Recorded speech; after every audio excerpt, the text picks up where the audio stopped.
আসসালামু আলাইকুম এভরিওয়ান। আশা করছি আপনারা ভালো আছেন। আমিও আলহামদুলিল্লাহ ভালো আছি। তো আজকে টপিক হচ্ছে কিভাবে আমরা আমাদের ক্রোম ব্রাউজারে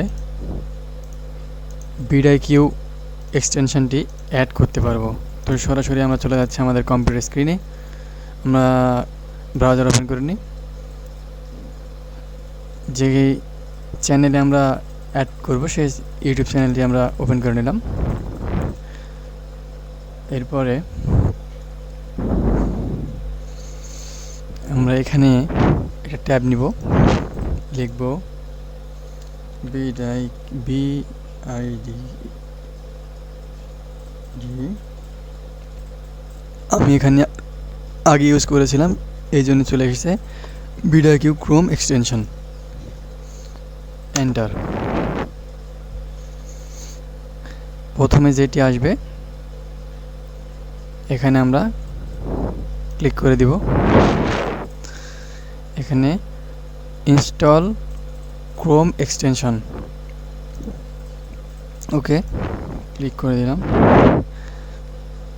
এখান থেকে আমরা যখন add to Chrome, add extension,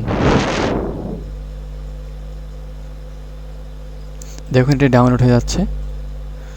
এটি অলমোস্ট ডাউনলোড হয়ে গেছে, প্রসেসিং চলতেছে, একটু লোডিং নেবে। খুবই অল্প সময়ের মধ্যে এটি হয়ে যাবে। দেখুন এটি দেখাচ্ছে রিমুভ ফর ক্রোম, এটি আমাদের ক্রোমে অ্যাড হয়ে গিয়েছে। চলুন আমরা দেখি আমাদের চ্যানেলটি কীভাবে কাজ করে।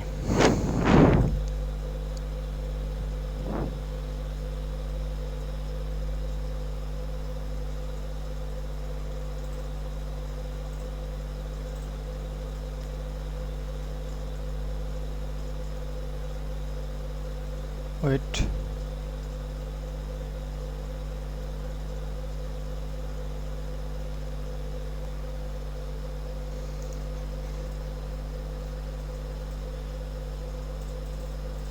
এই যে vidIQটি আমাদের অ্যাড হয়ে গিয়েছে। এই যে এখানে ওভারঅল স্কোর দেখাবে, সব কিছুই দেখতে পাবো আমরা। যখন আমরা আমাদের ইউটিউব স্টুডিওতে যাব তখন আমরা vidIQ দিয়ে আমাদের ভিডিওকে এসইও করতে পারবো।